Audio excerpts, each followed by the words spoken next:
The Disinterment by H.P. Lovecraft and Duane Rimel. I awoke abruptly from a horrible dream and stared wildly about. Then, seeing the high, arched ceiling and the narrow, stained windows of my friend's room, a flood of uneasy revelation coursed over me, and I knew that all of Andrew's hopes had been realized. I lay supine in a large bed, the posts of which reared upward in dizzy perspective, while on vast shelves about the chamber were the familiar books and antiques I was accustomed to seeing in that secluded corner of the crumbling and ancient mansion which had formed our joint home for many years. On a table by the wall stood a huge candelabrum of early workmanship and design, and the usual light window curtains had been replaced by hangings of sombre black, which took on a faint, ghostly lustre in the dying light.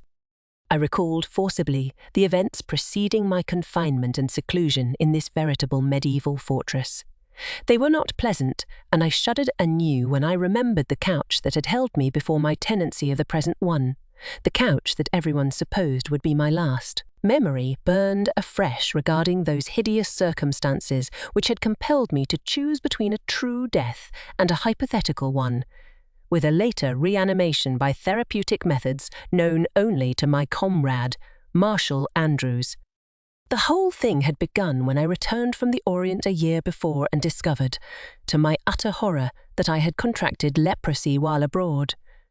I had known that I was taking grave chances in caring for my stricken brother in the Philippines, but no hint of my own affliction appeared until I returned to my native land. Andrews himself had made the discovery and kept it from me as long as possible, but our close acquaintance soon disclosed the awful truth. At once I was quartered in our ancient abode atop the crags overlooking crumbling Hampton, from whose musty halls and quaint, arched doorways I was never permitted to go forth. It was a terrible existence, with the yellow shadow hanging constantly over me. Yet my friend never faltered in his faith, taking care not to contract the dread scourge, but meanwhile making life as pleasant and comfortable as possible. His widespread, though somewhat sinister fame as a surgeon prevented any authority from discovering my plight and shipping me away. It was after nearly a year of this seclusion, late in August, that Andrews decided on a trip to the West Indies, to study native medical methods, he said. I was left in care of Venerable Symes, the household factotum. So far, no outward signs of the disease had developed, and I enjoyed a tolerable, though almost completely private existence during my colleague's absence. It was during this time that I read many of the tomes Andrews had acquired in the course of his 20 years as a surgeon, and learned why his reputation, though locally of the highest, was just a bit shady. For the volumes included any number of fanciful subjects hardly related to modern medical knowledge, treatises and unauthoritative articles on monstrous experiments in surgery, accounts of the bizarre effects of glandular transplantation and rejuvenation in animals and men alike, brochures on attempted brain transference, and a host of other fanatical speculations not countenanced by orthodox physicians. It appeared, too, that Andrews was an authority on obscure medicaments, some of the few books I waded through revealing that he had spent much time in chemistry and in the search for new drugs which might be used as aids in surgery. Looking back at those studies now, I find them hellishly suggestive when associated with his later experiments. Andrews was gone longer than I expected, returning early in November, almost 4 months later, and when he did arrive, I was quite anxious to see him, since my condition was at last on the brink of becoming noticeable. I had reached a point where I must seek absolute privacy to keep from being discovered. But my anxiety was slight as compared with his exuberance over a certain new plan he had hatched while in the Indies, a plan to be carried out with the aid of a curious drug he had learned of from a native doctor in Haiti. When he explained that his idea concerned me, I became somewhat alarmed, though in my position there could be little to make my plight worse. I had, indeed, considered more than once the oblivion that would come with a revolver or a plunge from the roof to the jagged rocks below. On the day after his arrival, in the seclusion of the dimly lit study, he outlined the whole grisly scheme. He found in Haiti a drug, the formula for which he would develop later, which induced a state of profound sleep in anyone taking it, a trance so deep that death was closely counterfeited, with all muscular reflexes, even the respiration and heartbeat, completely stilled for the time being. Andrews had, he said, seen it demonstrated on natives many times. Some of them remained somnolent for days at a time, wholly immobile and as much like death as death itself.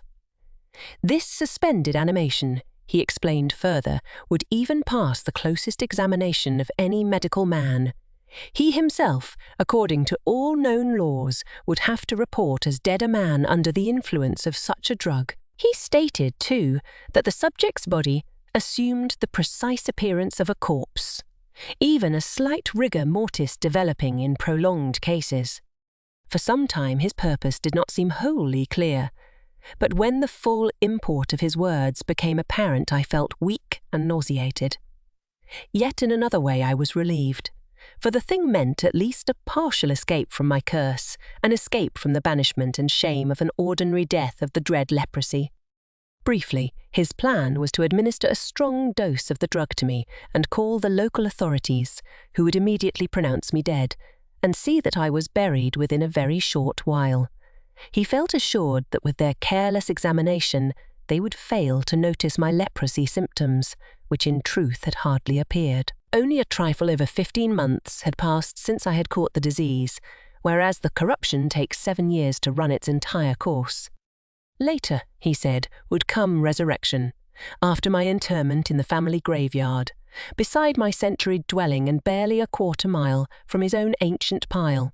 The appropriate steps would be taken. Finally, when my estate was settled and my decease widely known, he would secretly open the tomb and bring me to his own abode again, still alive and none the worse for my adventure. It seemed a ghastly and daring plan, but to me it offered the only hope for even a partial freedom. So I accepted his proposition, but not without a myriad of misgivings. What if the effect of the drug should wear off while I was in my tomb?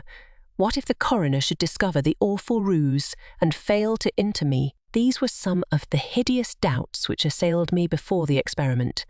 Though death would have been a release from my curse, I feared it even worse than the yellow scourge. Feared it even when I could see its black wings constantly hovering over me. Fortunately, I was spared the horror of viewing my own funeral and burial rites. They must, however, have gone just as Andrews had planned, even to the subsequent disinterment, for after the initial dose of the poison from Haiti I lapsed into a semi-paralytic state, and from that to a profound, night-black sleep. The drug had been administered in my room, and Andrews had told me before giving it that he would recommend to the coroner a verdict of heart failure due to nerve strain. Of course, there was no embalming. Andrews saw to that, and the whole procedure, leading up to my secret transportation from the graveyard to his crumbling manor, covered a period of 3 days. Having been buried late in the afternoon of the 3rd day, my body was secured by Andrews that very night. He'd replaced the fresh sod just as it had been when the workmen left.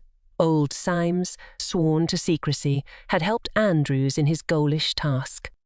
Later I had lain for over a week in my old familiar bed, owing to some unexpected effect of the drug. My whole body was completely paralyzed, so that I could move my head only slightly. All my senses, however, were fully alert, and by another week's time I was able to take nourishment in good quantities. Andrews explained that my body would gradually regain its former sensibilities, though owing to the presence of the leprosy it might take considerable time. He seemed greatly interested in analysing my daily symptoms, and always asked if there was any feeling present in my body. Many days passed before I was able to control any part of my anatomy, and much longer before the paralysis crept from my enfeebled limbs so that I could feel the ordinary bodily reactions. Lying and staring at my numb hulk was like having it injected with a perpetual anaesthetic. There was a total alienation I could not understand, considering that my head and neck were quite alive and in good health. Andrews explained that he had revived my upper half first and could not account for the complete bodily paralysis. though my condition seemed to trouble him little considering the damnably intent interest he centred upon my reactions and stimuli from the very beginning. Many times during lulls in our conversation, I would catch a strange gleam in his eyes as he viewed me on the couch, a glint of victorious exultation which, queerly enough, he never voiced aloud, though he seemed to be quite glad that I had run the gauntlet of death and had come through alive. Still, there was that horror I was to meet in less than 6 years, which added to my desolation and melancholy during the tedious days in which I awaited the return of normal bodily functions. But I would be up and about, he assured me, before very long, enjoying an existence few men had ever experienced. The words did not, however, impress me with their true and ghastly meaning, until many days later. During that awful siege in bed, Andrews and I became somewhat estranged. He no longer treated me so much like a friend as like an implement in his skilled and greedy fingers. I found him possessed of unexpected traits, little examples of baseness and cruelty, apparent even to the hardened Symes, which disturbed me in a most unusual manner. Often he would display extraordinary cruelty to live specimens in his laboratory, for he was constantly carrying on various hidden projects in glandular and muscular transplantation on guinea pigs and rabbits. He had also been employing his newly discovered sleeping potion in curious experiments with suspended animation, but of these things he told me very little, though old Symes often let slip chance comments which shed some light on the proceedings. I was not certain how much the old servant knew, but he had surely learned considerable, being a constant companion to both Andrews and myself. With the passage of time, a slow but consistent feeling began creeping into my disabled body, and at the reviving symptoms Andrews took a fanatical interest in my case. He still seemed more coldly analytical than sympathetic toward me, taking my pulse and heartbeat with more than usual zeal. Occasionally, in his fevered examinations, I saw his hands tremble slightly, an uncommon sight with so skilled a surgeon, but he seemed oblivious of my scrutiny. I was never allowed even a momentary glimpse of my full body, but with the feeble return of the sense of touch, I was aware of a bulk and heaviness which at first seemed awkward and unfamiliar. Gradually, I regained the use of my hands and arms, and with the passing of the paralysis came a new and terrible sensation of physical estrangement. My limbs had difficulty in following the commands of my mind, and every movement was jerky and uncertain. So clumsy were my hands that I had to become accustomed to them all over again. This must, I thought, be due to my disease and the advance of the contagion in my system, being unaware of how the early symptoms affected the victim, my brother's being a more advanced case. I had no means of judging, and since Andrews shunned the subject, I deemed it better to remain silent. One day I asked Andrews. I no longer considered him a friend, if I might try rising and sitting up in bed. At first he objected strenuously, but later, after cautioning me to keep the blankets well up around my chin so that I would not be chilled, he permitted it. This seemed strange, in view of the comfortable temperature. Now that late autumn was slowly turning into winter, the room was always well heated. A growing chilliness at night, and occasional glimpses of a leaden sky through the window, had told me of the changing season, for no calendar was ever in sight upon the dingy walls. With the gentle help of Symes, I was eased to a sitting position, Andrews coldly watching from the door to the laboratory. At my success, a slow smile spread across his leering features, and he turned to disappear from the darkened doorway. His mood did nothing to improve my condition. Old Symes, usually so regular and consistent, was now often late in his duties, sometimes leaving me alone for hours at a time. The terrible sense of alienation was heightened by my new position. It seemed that the legs and arms inside my gown were hardly able to follow the summoning of my mind, and it became mentally exhausting to continue movement for any length of time. My fingers, woefully clumsy, were wholly unfamiliar to my inner sense of touch, and I wondered vaguely if I were to be accursed the rest of my days with an awkwardness induced by my dread malady. It was on the evening following my half-recovery that the dreams began. I was tormented not only at night but during the day as well. I would awaken screaming horribly from some frightful nightmare I dared not think about outside the realm of sleep. These dreams consisted mainly of ghoulish things: graveyards at night, stalking corpses, and lost souls amid a chaos of blinding light and shadow. The terrible reality of the visions disturbed me most of all.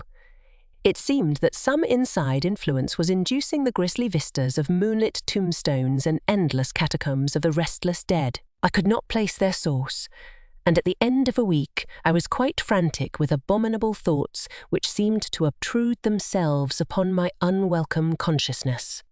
By that time a slow plan was forming whereby I might escape the living hell into which I had been propelled.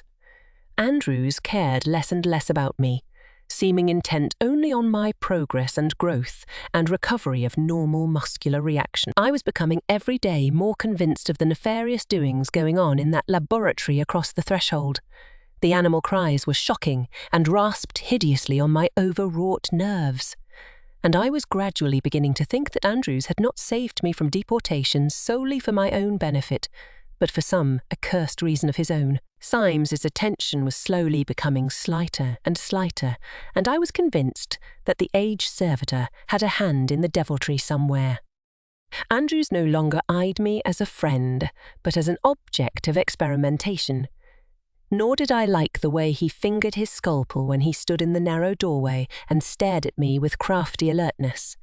I had never before seen such a transformation come over any man. His ordinarily handsome features were now lined and whisker-grown, and his eyes gleamed as if some imp of Satan were staring from them.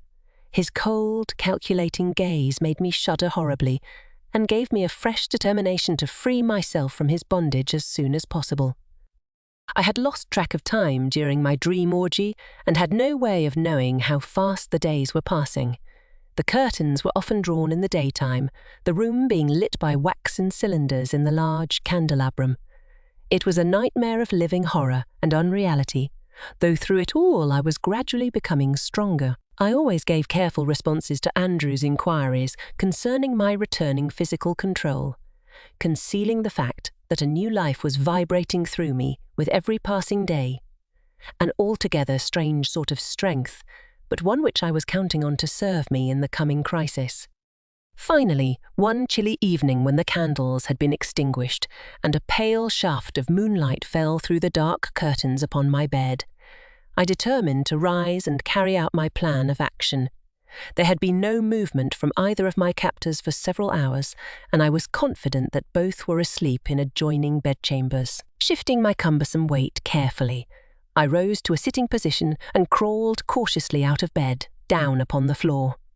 A vertigo gripped me momentarily, and a wave of weakness flooded my entire being. But finally strength returned, and by clutching at a bedpost I was able to stand upon my feet for the first time in many months. Gradually a new strength coursed through me, and I donned the dark robe which I had seen hanging on a nearby chair. It was quite long, but served as a cloak over my nightdress.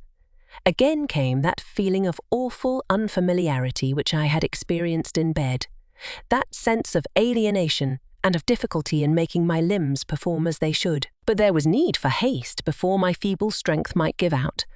As a last precaution in dressing, I slipped some old shoes over my feet, but though I could have sworn they were my own, they seemed abnormally loose, so that I decided they must belong to the aged Symes. Seeing no other heavy objects in the room, I seized from the table the huge candelabrum, upon which the moon shone with a pallid glow, and proceeded very quietly toward the laboratory door. My first steps came jerkily and with much difficulty, and in the semi-darkness I was unable to make my way very rapidly. When I reached the threshold, a glance within revealed my former friend seated in a large overstuffed chair, while beside him was a smoking stand upon which were assorted bottles and a glass. He reclined halfway in the moonlight through the large window, and his greasy features were creased in a drunken smirk. An opened book lay in his lap, one of the hideous tomes from his private library. For a long moment I gloated over the prospect before me, and then, stepping forward suddenly, I brought the heavy weapon down upon his unprotected head. The dull crunch was followed by a spurt of blood, and the fiend crumpled to the floor, his head laid half open. I felt no contrition at taking the man's life in such a manner. In the hideous, half-visible specimens of his surgical wizardry scattered about the room in various stages of completion and preservation, I felt there was enough evidence to blast his soul without my aid. Andrews had gone too far in his practices to continue living, and as one of his monstrous specimens, of that I was now hideously certain. It was my duty to exterminate him. Symes, I realised, would be no such easy matter. Indeed, only unusual good fortune had caused me to find Andrews unconscious. When I finally reeled up to the servants' bedchamber door, faint from exhaustion, I knew it would take all my remaining strength to complete the ordeal. The old man's room was in utmost darkness, being on the north side of the structure, but he must have seen me silhouetted in the doorway as I came in. He screamed hoarsely, and I aimed the candelabrum at him from the threshold. It struck something soft, making a sloughing sound in the darkness. But the screaming continued. From that time on, events became hazy and jumbled together, but I remember grappling with the man and choking the life from him little by little. He gibbered a host of awful things before I could lay hands on him, cried and begged for mercy from my clutching fingers. I hardly realised my own strength in that mad moment which left Andrews' associate in a condition like his own. Retreating from the darkened chamber, I stumbled for the stairway door, sagged through it, and somehow reached the landing below. No lamps were burning, and my only light was a filtering of moonbeams coming from the narrow windows in the hall. But I made my jerky way over the cold, damp slabs of stone, reeling from the terrible weakness of my exertion, and reached the front door after ages of fumbling and crawling about in the darkness. Vague memories and haunting shadows came to taunt me in that ancient hallway. Shadows once friendly and understandable, but now grown alien and unrecognizable, so that I stumbled down the worn steps in a frenzy of something more than fear. For a moment I stood in the shadow of the giant stone manor, viewing the moonlit trail down which I must go to reach the home of my forefathers, only a quarter of a mile distant. But the way seemed long, and for a while I despaired of ever traversing the whole of it. At last I grasped a piece of deadwood as a cane and set out down the winding road. Ahead, seemingly only a few rods away in the moonlight, stood the venerable mansion where my ancestors had lived and died. Its turrets rose spectrally in the shimmering radiance, and the black shadow cast on the beetling hillside appeared to shift and waver, as if belonging to a castle of unreal substance. There stood the monument of half a century, a haven for all my family old and young, which I had deserted many years ago to live with the fanatical Andrews. It stood empty on that fateful night, and I hope that it may always remain so. In some manner I reached the aged place, though I do not remember the last half of the journey at all. It was enough to be near the family cemetery, among whose moss-covered and crumbling stones I would seek the oblivion I had desired. As I approached the moonlit spot, the old familiarity, so absent during my abnormal existence, returned to plague me in a wholly unexpected way. I drew close to my own tombstone, and the feeling of homecoming grew stronger. With it came a fresh flood of that awful sense of alienation and disembodiment which I knew so well. I was satisfied that the end was drawing near, nor did I stop to analyse emotions till a little later, when the full horror of my position burst upon me. Intuitively, I knew my own tombstone, for the grass had scarcely begun to grow between the pieces of sod. With feverish haste I began clawing at the mound, and scraping the wet earth from the hole left by the removal of the grass and roots. How long I worked in the nitrous soil before my fingers struck the coffin lid, I can never say, but sweat was pouring from me and my nails were but useless, bleeding hooks. At last I threw out the last bit of loose earth, and with trembling fingers tugged on the heavy lid. It gave a trifle, and I was prepared to lift it completely open when a fetid and nauseous odour assailed my nostrils. I started erect, horrified. Had some idiot placed my tombstone on the wrong grave, causing me to unearth another body? For surely there could be no mistaking that awful stench. Gradually, a hideous uncertainty came over me, and I scrambled from the hole. One look at the newly made headpiece was enough. This was indeed my own grave, but what fool had buried within it another corpse? All at once, a bit of the unspeakable truth propelled itself upon my brain. The odour, in spite of its putrescence, seemed somehow familiar, horribly familiar. Yet I could not credit my senses with such an idea. Reeling and cursing, I fell into the black cavity once more, and by the aid of a hastily lit match, lifted the long lid completely open. Then the light went out, as if extinguished by a malignant hand, and I clawed my way out of that accursed pit, screaming in a frenzy of fear and loathing. When I regained consciousness, I was lying before the door of my own ancient manor, where I must have crawled after that hideous rendezvous in the family cemetery. I realized that dawn was close at hand, and rose feebly, opening the age portal before me and entering the place which had known no footsteps for over a decade. A fever was ravaging my weakened body, so that I was hardly able to stand, but I made my way slowly through the musty, dimly lit chambers and staggered into my own study, the study I had deserted so many years before. When the sun has risen, I shall go to the ancient well beneath the old willow tree by the cemetery and cast my deformed self into it. No other man shall ever view this blasphemy, which has survived life longer than it should have. I do not know what people will say when they see my disordered grave, but this will not trouble me if I can find oblivion from that which I beheld amidst the crumbling, moss-crusted stones of the hideous place. I know now why Andrews was so secretive in his actions, so damnably gloating in his attitude toward me after my artificial death. He had meant me for a specimen all the time, a specimen of his greatest feat of surgery, his masterpiece of unclean witchery, an example of perverted artistry for him alone to see. Where Andrews obtained that other with which I lay accursed in his mouldering mansion, I shall probably never know. But I am afraid that it was brought from Haiti along with his fiendish medicine. At least these long hairy arms and horrible short legs are alien to me, alien to all natural and sane laws of mankind. The thought that I shall be tortured with that other during the rest of my brief existence is another hell.